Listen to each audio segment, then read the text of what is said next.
ನಮಸ್ಕಾರ ರೀ. ನಮಸ್ಕಾರ. ಇದು ಮೇಡಮ್ ಏನ್ರಿ ಇದು ರೈತರಿಗೆ ಏನು ತೋರಿಸ್ತಾ ಇದ್ದಾರೆ ಇದ್ರ? ಇದು ನಾವು ಮೊದಲೇ ಮಾತು ಹೇಳೋದು, ನಾವು ಅಗ್ರಿಕಲ್ಚರ್ ಕಾಲೇಜ್ ಧಾರವಾಡದಿಂದ ಬಂದಿದ್ರಿ. ನಮ್ಮದು ರಿವಾರ್ಡ್ ಅಂತ ಪ್ರಾಜೆಕ್ಟ್ ಇದೆ. ಅದು ನಾವು ರೈತರಿಗೆ ಮುಂದೆ ಹೇಗೆ ನೀರನ್ನು ಹೇಗೆ ಸಂಗ್ರಹಿಸಬೇಕು. ಈಗ ನೋಡ್ರಿ, ನಾವು ಮಳೆಗಾಲದಾಗ ಜಾಸ್ತಿ ನೀರು ಆಗತ್ರಿ, ಅದು ಸುಮ್ಮನೆ ವೇಸ್ಟ್ ಆಗತ್ರಿ. ಅದು ಎಷ್ಟೋ ಮಳೆ ನೀರು ಎಲ್ಲ ಸಮುದ್ರಕ್ಕೆ ಸೇರತ್ರಿ, ಅದರಿಂದ ನಮಗೆ ಉಪಯೋಗ ಇರಲ್ರಿ. ಅದನ್ನ ನಾವೇನ್ ಮಾಡ್ತೀವಿ, ಎಲ್ಲಾ ಮನೆ ಮೇಲೆ ಹಿಂಗ್ ಒಂದ್ ಮುಖಾಂತರ ಒಂದ್ ಪೈಪ್ ಹಾಕೋದ್ರಿ, ಮಳೆಗ್ ಚಾವಣಿ ಹಾಕ್ಬೇಕ್ರಿ. ಆ ಮನೆ ಮುಖಾಂತರ ಹಿಂಗ್ ಪೈಪ್ ಜೋಡಿಸಿರ್ತೇವ್ರಿ. ಅದನ್ನ ಹಿಂಗ ಒಂದ್ ಟ್ಯಾಂಕ್ ಮಾಡ್ಬೇಕ್ರಿ, 3 ಟ್ಯಾಂಕ್. ಆ 3 ಟ್ಯಾಂಕ್ ಒಳಗ ಇಲ್ಲಿಂದ ಬಂದು ಇಲ್ಲಿ ಕಲೆಕ್ಟ್ ಆಗ್ತಾವ್ರಿ ನೀರು.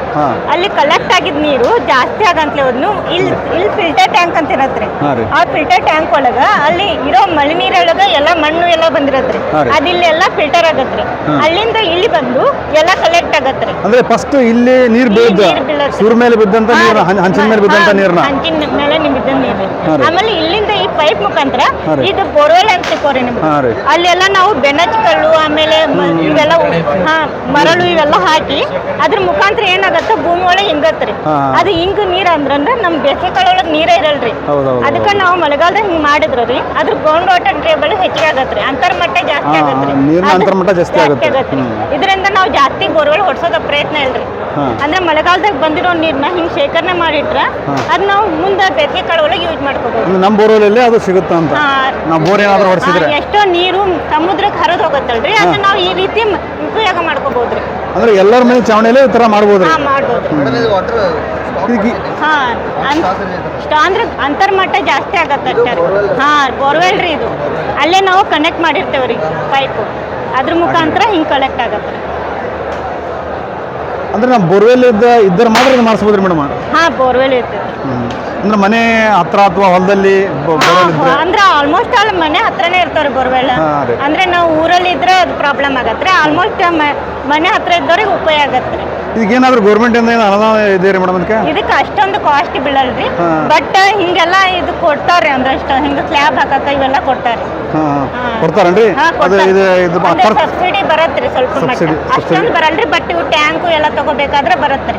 ಒಟ್ಟ ಒಂದ್ ಸ್ವಲ್ಪ 50% ಅವರು ಸಬ್ಸಿಡಿ ಕೊಡ್ತಾರ ನಮ್ಮ ರೈತರಿಗೆ. ಇದನ್ನ ನಾವು ಕಾಂಟ್ಯಾಕ್ಟ್ ಮಾಡ್ಬೇಕಂದ್ರೆ ಯಾರನ್ನ ರೈತರ ಕಾಂಟ್ಯಾಕ್ಟ್ ಮಾಡ್ಬೇಕಂದ್ರೆ ಸಂಪರ್ಕ ಕೇಂದ್ರ ಇರ್ತಾವ್ರಿ, ಕೃಷಿ ಇಲಾಖೆ ಕೇಂದ್ರ. ಆ ಹುಬ್ಳಿಯಲ್ಲಿ ಹೋಗ್ಬಿಟ್ಟು ಕಾಂಟ್ಯಾಕ್ಟ್ ಮಾಡ್ಬೇಕು.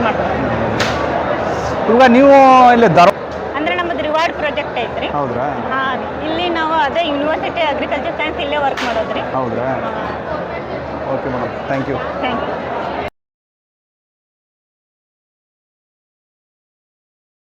ಇದೇ ನೋಡ್ರಿ ಧಾರವಾಡ ಕೃಷಿ ವಿಶ್ವವಿದ್ಯಾಲಯ. ಇಲ್ಲಿ ಎಲ್ಲ BSc ಅಗ್ರಿ, MSc ಅಗ್ರಿ ವಿದ್ಯಾರ್ಥಿಗಳು ಇಲ್ಲೇ ಕಾಲೇಜ್ ಇರೋದು, ಇಲ್ಲೇ ವಿದ್ಯಾಭ್ಯಾಸವನ್ನು ಮಾಡ್ತಾರೆ. ಇದು ಆಡಳಿತ ಭವನ. ಇದು ಕೃಷಿ ಮೇಳ ನಡೀತಾ ಇದ್ದು ಇವತ್ತಿಗೆ 3ನೇ ದಿವಸ. ಇವತ್ತು CM ಬಂದಿದ್ದಾರೆ. CM ಬಂದಕ್ಕೆ ಎಲ್ಲ MLAಗಳು ಬಂದಿರುತ್ತಾರೆ. ಒಳಗಡೆ ಸಭೆ ನಡೆದಿರುತ್ತದೆ. ಎಲ್ಲ ಜನಗಳು CM ನೋಡಲಿಕ್ಕೆ ಒಳಗಡೆ ಹೋಗ್ತಾ ಇದ್ದಾರೆ. ನೋಡಿ, CM ಬಂದಕ್ಕೆ ಎಷ್ಟು ಪೊಲೀಸರು ಬಂದು ನಿಂತಿದ್ದಾರೆ. ಅವರ ಸೆಕ್ಯೂರಿಟಿ ಬೇಕಲ್ವಾ, ಸೆಕ್ಯೂರಿಟಿಗೋಸ್ಕರ ಎಲ್ಲ ಪೊಲೀಸರು ಕಾವಲಲ್ಲಿದ್ದಾರೆ. ಎಷ್ಟು ಪೊಲೀಸ್ ವ್ಯಾನ್ಗಳು ಬಂದಿದ್ದಾವೆ CMಗೆ ಸೆಕ್ಯೂರಿಟಿಗೋಸ್ಕರ. ಹಾಗೆ ಮುಂದೆ ಹೋಗ್ತಾ ಇಲ್ಲಿ ನೋಡಿ, ಜಾನಪದ ಕಲಾವಿದರು, ಜಾನಪದ ಡೊಳ್ಳು ಈ ಥರ ಬಾರಿಸುವಂಥ ಕಲಾವಿದರು ಬಂದಿದ್ದರು. ಅವರನ್ನು ನೋಡಿದ್ವಿ. CM ಬಂದಾಗ ಡೊಳ್ಳು ನಗಾರಿ ಬಾರಿಸಿದಂಥ ಕಲಾವಿದರು CM ಒಳಗಡೆ ಹೋಗಿದ್ದಾರೆ. ಈಗ ರೆಸ್ಟ್ ಮಾಡ್ತಾ ಕೂತಿದ್ದಾರೆ ಇವರು. ನೋಡಿ, ಎಲ್ಲ ಜನಗಳು CMನ್ನು ನೋಡಿ ಹೊರಗಡೆ ಬರ್ತಾ ಇದ್ದಾರೆ. ಇಲ್ಲಿ ನೋಡಿ, ಇಲ್ಲಿ ಜಾನಪದ ಕಲಾವಿದರಿದ್ದಾರೆ. ಇವರು ಜಾನಪದ ಕಲಾವಿದರು ಬೇರೆ ಬೇರೆ ವೇಷ ತೊಟ್ಟು ಜನರಿಗೆ ಆಕರ್ಷಣೆ ಮಾಡಿ ಆ ಅಪ್ಲೋಡನ್ನು 60 ದಿನಗಳ ಕಾಲಾವಕಾಶದಲ್ಲಿ ಎಷ್ಟು ಅದಕ್ಕೆ ಲೈಕ್ ಬಂತು, ಅತಿ ಹೆಚ್ಚು ಲೈಕ್ ಬಂದವರಿಗೆ 50,000 ರೂಪಾಯಿ ನಗದು ಬಹುಮಾನ ವಿತರಿಸಲಾಗುವುದು. ಹನುಮಂತನ ನೋಡದೆ ನೋಡ್ಕೊಂಡೆ ಒಂದು ಸಂಸ್ಥೆಗೆ ಅತಿ ಹೆಚ್ಚು ನೋಡಿದ್ರೆ ಕಬ್ಬು ತೆಗೆದ ಕಬ್ಬು ಕಟ ಮಾಡುವ ಮಿಷನ್ ಮುಂದ್ಗಡೆ ಇರೋದು ಕಬ್ಬನ್ನು ಎಳೆದು ಹಿಂದೆ ಕೊಡುತ್ತೆ. ಅದು ಕಬ್ಬು ಕಟ್ಟು ಮಾಡಿ ಹಿಂದೆ ಹೋಗ್ತಾ ಕಟ್ ಮಾಡಿ ಹಿಂದೆ ಹಾಕುತ್ತೆ. ಹಾಗೆ ಅದನ್ನು ಟ್ರೈಲರಿಗೆ ಹಾಕ್ತಾರೆ. ಟ್ರೈಲರಿಗೆ ಹಾಕ್ಕೊಂಡು ಮತ್ತೆ ಅವರು ಸಕ್ಕರೆ ಫ್ಯಾಕ್ಟ್ರಿಗೆ ಒಯ್ತಾರೆ.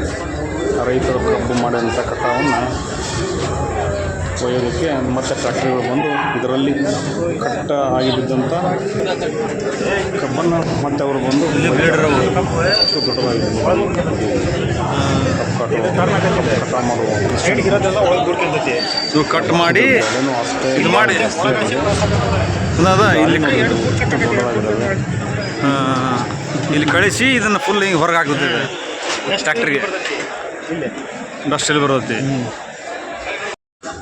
ಇದು ಕ್ರೇನ್ ರೀ. ಇದು ಧಾರವಾಡ ಕೃಷಿ ಮೇಳದಲ್ಲಿ ಇರುವಂತಹ ಕ್ರೇನ್. ಇದು ದೊಡ್ಡದಾಗಿದೆ ನೋಡ್ರಿ. ಇವಾಗ ಎಲ್ಲ ಜನಗಳು ಕೃಷಿ ಮೇಳ ಮುಗಿಸ್ಕೊಂಡು ಅವರವರ ಊರ ಕಡೆ ಹೊಂಟಿದ್ದಾರೆ. ತಮಗೆ ಬೇಕಾದಂಥ ವಸ್ತುಗಳನ್ನು ಬೀಜ, ಬುಟ್ಟಿ, ಏನೇನು ಬೇಕಲ್ಲ ಅವುಗಳನ್ನು ತೆಗೆದುಕೊಂಡು ಅವರವರ ಊರ ಕಡೆ ಹೊರಟಿದ್ದಾರೆ.